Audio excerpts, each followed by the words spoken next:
So this verse is the last verse of this chapter, description of the kingdom of God, wherein Kumaras, after they had darshan of the Lord Vishnu along with his consort Lakshmi and other associates, they offered their prayers, and this is the concluding prayers, the set of prayers which they offered. So this is the last verse of this chapter, of the 15th, third canto, 15th chapter. So in the previous verse, like 48th verse, just 2 verses before, when they were praying to the Lord, Kumaras were glorifying the Supreme Lord, saying that persons who are very expert and most intelligent in understanding things as they are engage in hearing narrations of the auspicious activities and pastimes of the Lord. So while glorifying, they mentioned that who actually takes to the devotional process of hearing and seeing the Lord? Those who are most intelligent and those who are expert. The word in that verse used was kushala. Kushala means very expert. So those who are intelligent and experts, they take to this process and they don't have inclination towards any other methods of liberation other than just seeing the Lord or hearing about Him. So in this verse, an opposite thing, they said only those who are intelligent they take. So in this verse, the Kumara saying, the Lord, we offer our respectful obeisances, which to your eternal form as a Supreme Personality of Godhead, which you have so kindly manifested before us. Pradushkarta means manifested. The Lord has manifested before us. That means that this material word in the Bhagavad Gita, Kṛṣṇa gives us the definition as bhutva bhutva praliyate. That means it is manifested and unmanifested. Unlike the Mayavadi theory where they saw everything is Maya, including even the Lord's form also, like in the purport, in the today's purport it is mentioned. But whereas Maya means the something which doesn't exist, Maya, which doesn't exist. So your material world is also not like it doesn't exist. It exists, but what happens? It manifests and unmanifests. Just like the sun, in the daytime, sun rises, he manifests before our eyes, but whereas if you want to see him in the night time, we'll not be able to see. Doesn't mean that sun doesn't exist. He exists in a different form to the some in some other part of the globe. So manifest. So here Kumaras are saying, you manifested before us. Your form is eternal as a Supreme Personality of Godhead. You always exist. Just that to show mercy towards us, you have manifested before us. Then, your supreme eternal form cannot be seen by unfortunate, less intelligent persons. In the previous verse, they had mentioned only those who are intelligent and expert will be able to see the Lord through the process of hearing or through the process of seeing. So, you are less intelligent or unfortunate, they will not be able to see the eternal form of the Lord. But Kumaras are considering themselves very fortunate because they are so, the Lord appeared before them and they are saying, but we are so much satisfied in our mind and vision to see it. So Lord just manifested before them and Kumaras are very happy and they are saying that, they are thanking the Lord. Like towards the end of the purport, Prabhupada says, the four sages felt so much obliged to the Lord that they offered their respectful obeisances unto Him again and again. Just like if someone does some extra favor, special favor to us. So we become obligated to that person, right? We become obligated, we remember him, we always thank him. So here Kumaras also, because they were actually impersonalists in the beginning. They were impersonalists and because of their, here it is mentioned, Prabhupada is mentioning that because of their spiritual master and father, they understood the eternal spiritual form of the Lord. So how was that? When they come to Vaikuntha, so when they were in the entrance of the Vaikuntha door, so they happened to smell the fragrance of tulsi leaves offered to the lotus feet of the Lord. So that's how they realized the eternal form, Kṛṣṇa as the Supreme Personality of Godhead. So then that's how they have become personalists now. And with that idea, they are offering their prayers to the Supreme, glorifying His personal form and also glorifying devotees about how they are not interested in anything, any other method of liberation rather than just hearing and seeing the Supreme Lord. So in the Purport, Prabhupada mentions about one word which is mentioned in this verse as anatmanam. So Atma means, as per Bhagavad Gita, Atma has different definitions. Atma refers to soul, Atma refers to body, Atma refers to mind, Atma also refers to intelligence. So according to the context, the Atma word refers to different meanings. So here the word anatmanam, Atma, opposite of that is anatma. So here anatma refers to those who are less intelligent, or those who are ignorant, those who are not having sufficient intelligence, anartha. Anatmanam, that word.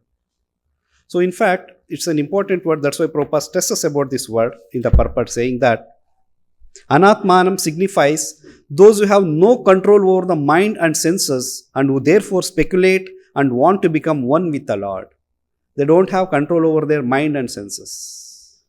So this word, Kṛṣṇa, even in the Bhagavad Gita, it's mentioned where Kṛṣṇa explains about controlling the mind in the 6th chapter, Sankhya Yoga.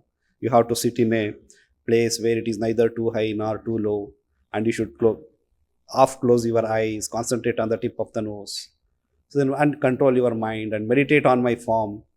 So then Arjuna tells, Chanchalam hi mana Kṛṣṇa prabhasmi bhalavadridam. Kṛṣṇa, my mind is so flickering, but I am so strong I can control the wind. But tasyaham nigrahe manye. For me, tasyaham nigraha means controlling. Controlling the mind is very, very difficult, whereas vayu riha sudushkaram, even I can control the wind, but controlling the mind is very, very difficult. So there, in the Purport, Prabhupada quotes a verse from Katha Upanishad.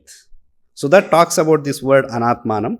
So the Katha Upanishad verse says, Atmanam ratinam viddhi, shariram ratamevacha.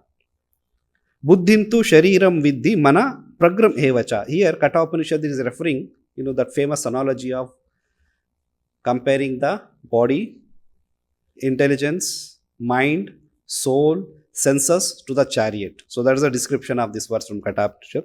Atmanam ratinam viddhi. Atma is compared to ratinam. A person, ratha means chariot. Ratinam means a person who is sitting in the chariot. One who is traveling in the chariot.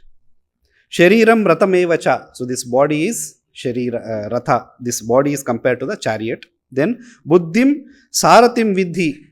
Who is the Sarathi? A chariot means a Sarathi has to be there. You are a passenger, you are not driving. Someone is driving. Who is that?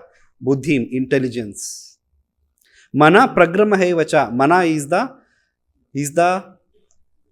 reins or the rope through which intelligence controls the chariot. Or further it says, Indriyani hayanuhur. Hayana means horses. Indriya, senses are horses. So how intelligence controls the chariot? Through the horses by holding a rope called as mana, that is mind. Then Vishayamstu Gocharan Atmendriya Mano Yukto Bhokteti Ahur Manishinaha. So Manishinaha is a body, who is a human form of body. So in this word used in this Katha Upanishad is Atmanam. So there refers to Atmanam is to the word what is used as anatmanam here. So Atma refers to different meanings as we discussed. So Katha Upanishad, there Arjuna is saying that for controlling me it's very, very difficult. That's the definition which Prabhupada is quoting here in this purport, that anatmanam means persons cannot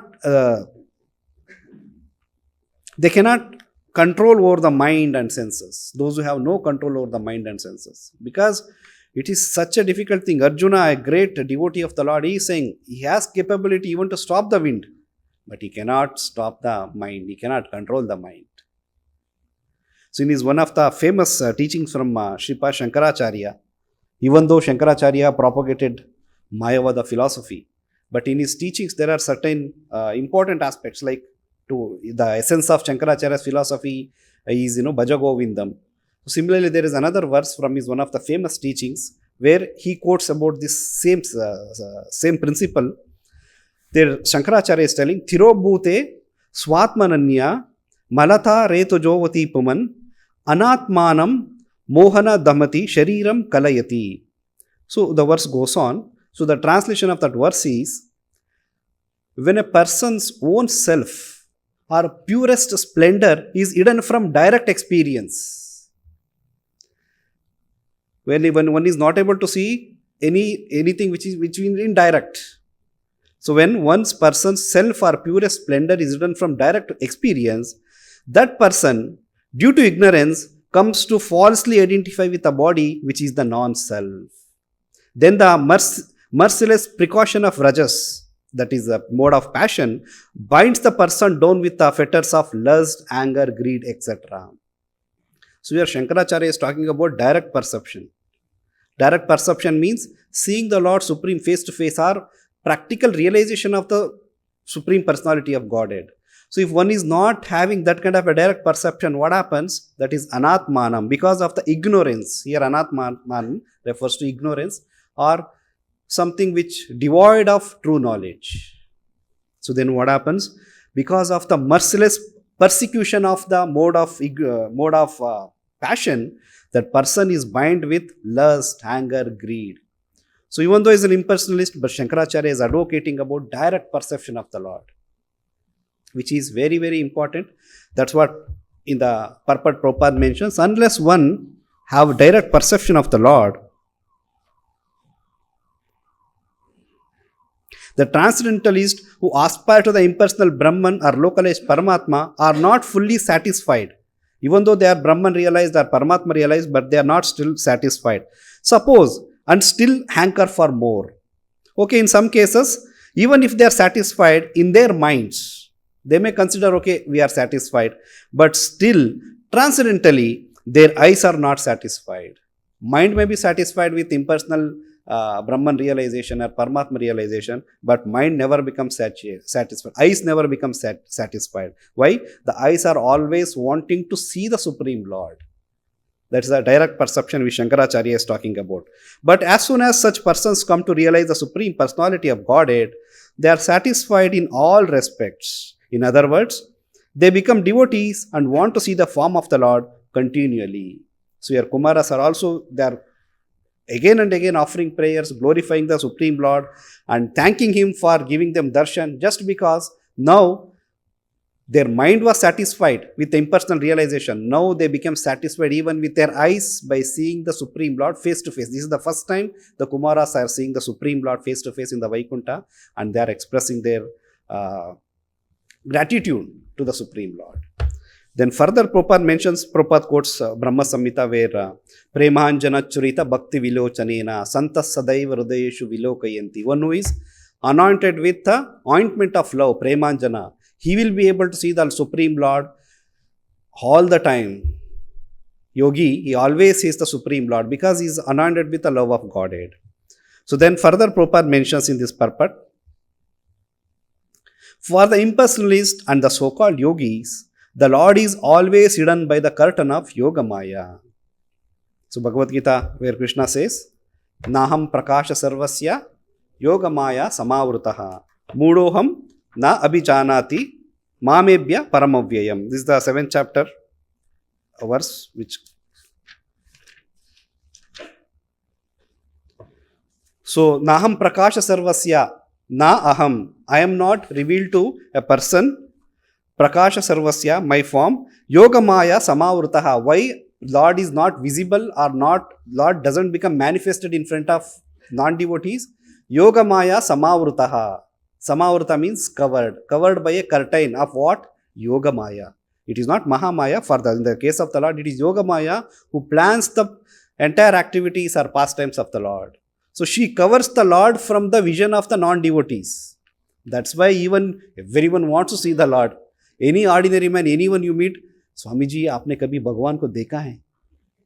भगवान को देखा है? भगवान का साक्षात्कार हुआ है? Everyone wants to see the Lord. But Lord is not visible because he is covered by the curtain. For them, I am covered by eternal creative potency, and so deluded words know me not, who am unborn and infallible. So in this purport, an important point Prabhupada mentions, it may be argued that since Kṛṣṇa was present on this earth and was visible to everyone, then why isn't he manifest to everyone now? He was visible when he manifested, but Prabhupada in this today's purport, Prabhupada also clarifies, only when even Supreme Lord was present on this earth, people could not see him as the Supreme Personality of Godhead because they don't have the vision. It's not the physical form, even though Lord doesn't have any physical form as such, but even just to consider, we can see only his physical form, right? We cannot see the spirit at this stage. So consider Lord as a physical form. Even seeing the physical form of the Supreme Lord, one will not be able to realize him as the Supreme Personality of Godhead. One needs to have that vision. What is that vision? Premahanjana. So it may be argued that since Kṛṣṇa was present on this earth and visible to everyone, then why is he not manifest to everyone now? But actually, he was not manifest to everyone. When Kṛṣṇa was present there, were only a few people who could understand him to be the Supreme Personality of Godhead. In the assembly of, Prabhupada is quoting, in the assembly of Kurus, when Shishupala spoke about Kṛṣṇa, so he also criticized Kṛṣṇa with all bad words, all ill words. Only few people like the Bhishma Dev or Pandavas, Draupadī, only these people could see Kṛṣṇa as the Supreme Personality of Godhead. Rest thought he may be some great yogi, some mystic, some powerful person, in different forms which they can perceive. But Lord is not manifested. Even Kunti Maharani in her prayers in the first canto, 8th chapter of Srimad Bhagavatam, she prays, Maya Javanik Achannam. Achanna means, again, it is covered, densely covered. So, covered by what? Maya, Javanika, curtain of Maya. Maya, Javanika, Achannam, Agna, Dokshaja, Movyayam, ignorant, for the ignorant people. Nalakshase, Muda, Drisha, Nato, Natya, Daro, Yatha. So, Drisha means seeing. Nalakshate, you are not visible to the ignorant persons, because you are covered by the Yoga Maya, Samavrutaha. You are covered by that. That's why, unless one comes to the platform of devotional service, even Mayavadis, even impersonal realized persons, even Paramatma realized also doesn't have access to the personal feature of the Supreme Lord. That only one completely crosses these two states, come to the platform of devotional service, then only a person will be able to see the Supreme Lord in that form as he is. Once a group of trekkers, they had gone for trekking. So generally people are there, even they have some club, they have their own association. So they want to just go, for sightseeing, for trekking. So they had gone, and generally when they are professionals or when they are regularly going for the trekking, so they are equipped with all kinds of equipments. First they have some safety belt and some anchor with a rope which acts as a support for them, and then they start trekking onto the hill. So it was sometime in the evening and winter, one person among that group somehow slipped and he fell. So everyone started shouting, oh, he's falling down, someone should help. So then while falling, of course his support, that safety belt, support rope, everything was there. So but he started falling, coming down of the hill. It was a quite high hill. Then at one point of time, he realized that, his safety belt, that buckle, is also becoming loose. Maybe because of the speed with which he is falling. But somehow, he stopped at one point. He was falling from the top, stopped at one point. Now, not knowing anything, it became dark. And then, especially in the winter, generally it becomes dark in the early hours only. So now he doesn't know what to do. So only way left is that, he started crying out for some help. His friends, if anyone is there nearby, no one could come and help him. Finally, cried out for the Lord. The Lord, if you are there, please come and help me. So he heard a voice.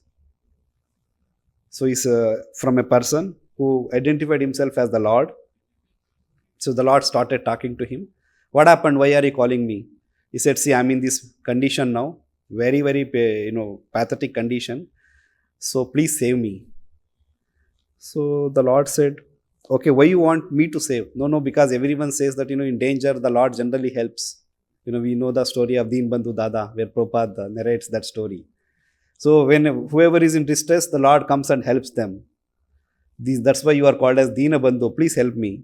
So the Lord said, okay, you have a safety rope tied and you have a buckle, safety belt and buckle. Open that buckle. He said, because of this buckle only I am saved now. I am hanging in the air and you are saying, open this. What kind of God you are? He said, you called me for help. I am ready to help, provided you follow my instructions. He said, Baba, somehow I am saved in between. Even though I am hanging in the air, but somehow I am safe now. If I open the buckle, I will fall down and die. What kind of help is this? The Lord said, okay, if you want to take help, you follow this or else. So the Lord disappeared. He thought whether I should open or not. Somehow his intelligence, guided him not to open. He thought, let me protect myself. Maybe some other voice, maybe my friend is kidding. So finally, entire night passed by, because generally in the night time, especially in the hill and all, where light will be there. So no one could rescue him. So next day morning when the rescue team went, because his friends had informed the rescue team, they went. They saw that person. He was by then he was dead. He was hanging dead. Even in that same rope only, he was still hanging, but he was dead. So then they all realized that, so unfortunate person he is. He is just 1 foot above the earth. He has almost reached the ground, just 1 foot above that. Hey, Baba, little if you would have put some efforts, you could have landed on the earth, but he died because darkness, he doesn't know anything. This is the condition of this material world. Everyone wants to see the Lord, everyone wants help of the Lord, but no one wants to follow the instructions given by the Lord. If you really want to see the Lord, we have to follow the instructions. When he says a devotee has to follow regulative principles, a devotee has to do do's and don'ts when they are given, we have to follow.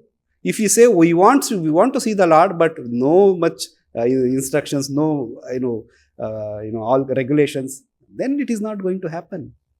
That's why here it is said, Maya Javani Kachannam. For ignorant person, the Lord is not visible. Sometimes even the Lord becomes visible also. Lord is always ready to reciprocate with all the jivas. He is a merciful Lord, as a Paramatma sitting in the heart of every living entity, is waiting when this jiva will turn towards me and when he will start talking to me. He is just waiting as an Upadrashta and Anumanta, as a witnesser and sanctioner. But what happens because of our ignorance, because we have anchored ourselves to so many sense gratificatory desires, those desires, that anchors won't allow us to approach the Lord. Just like this ignorant man. If he had faith, when I called, if the Lord could appear, then Lord can save me also. Let me just follow his instructions. If he had opened the buckle, he would have landed on the ground and he could have saved himself.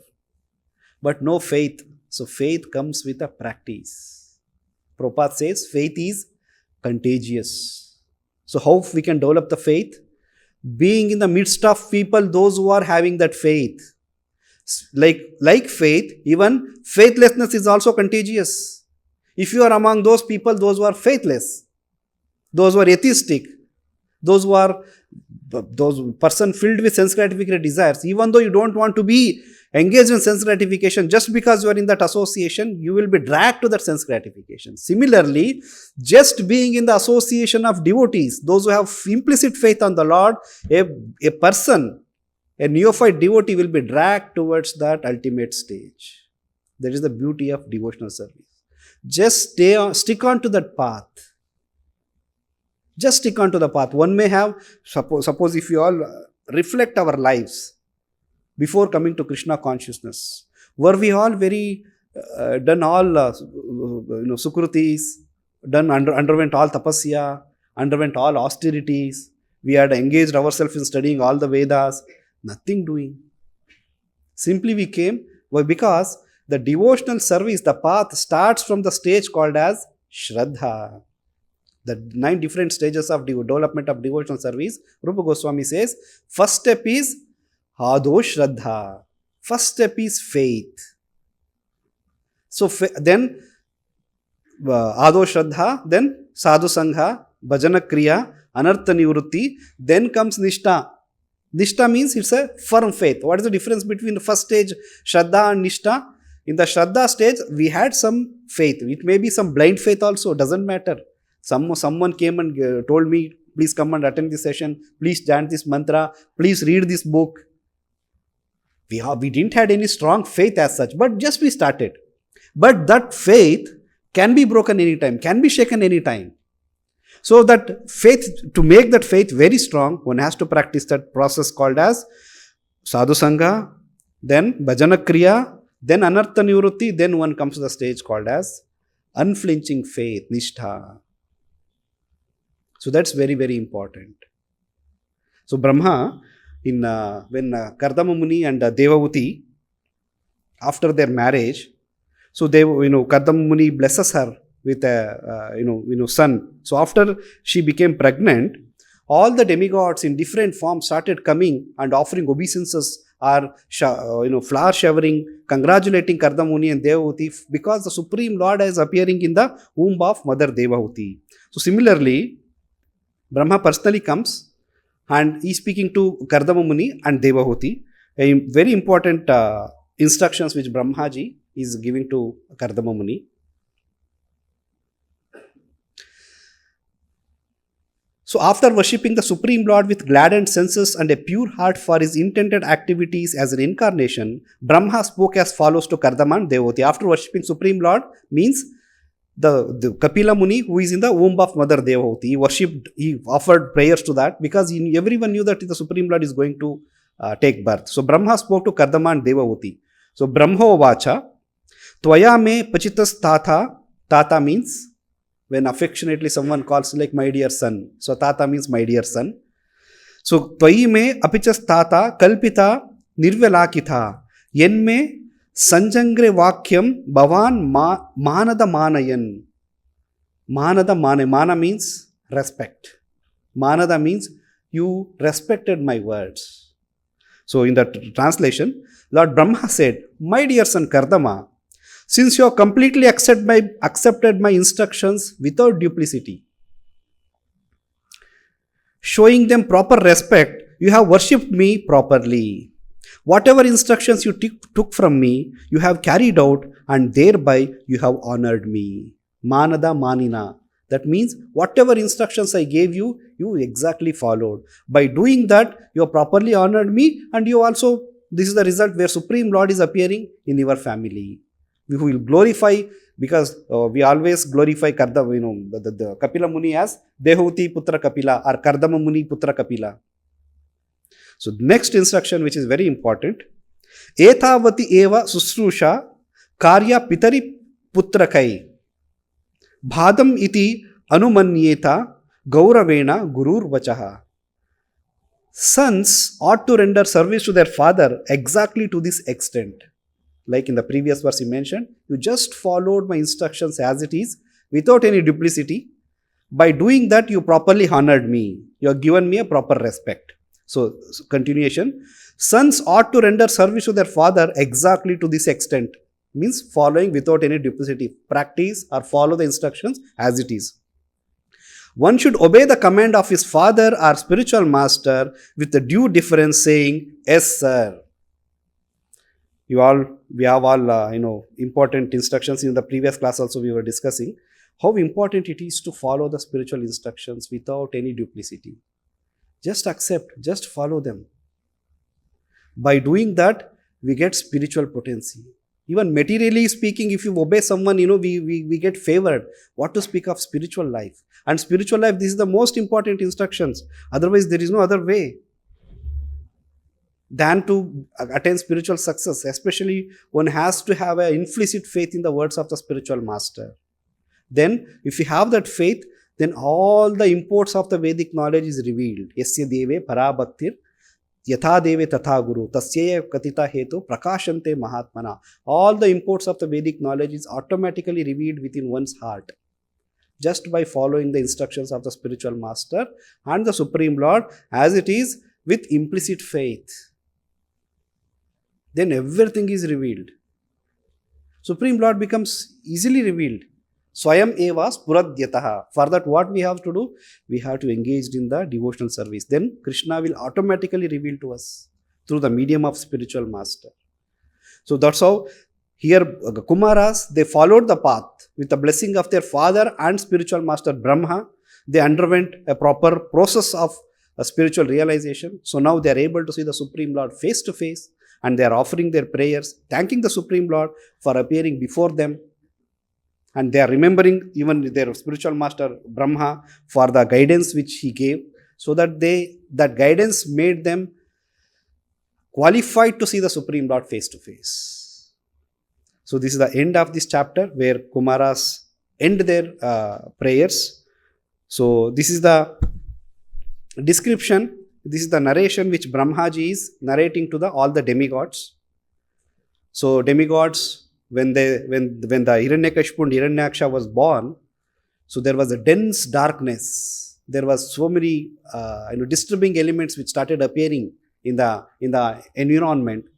So seeing that, demigods went to Brahma. So then Brahma is consoling them, saying that what is the reason why all these things are happening? So because Jaya Vijaya were cursed by 4 Kumaras. So now they have to appear in this world as enemies of the Lord, even though they were given 2 options. The Supreme Lord gives them 2 options. Okay, you have to go to the material world.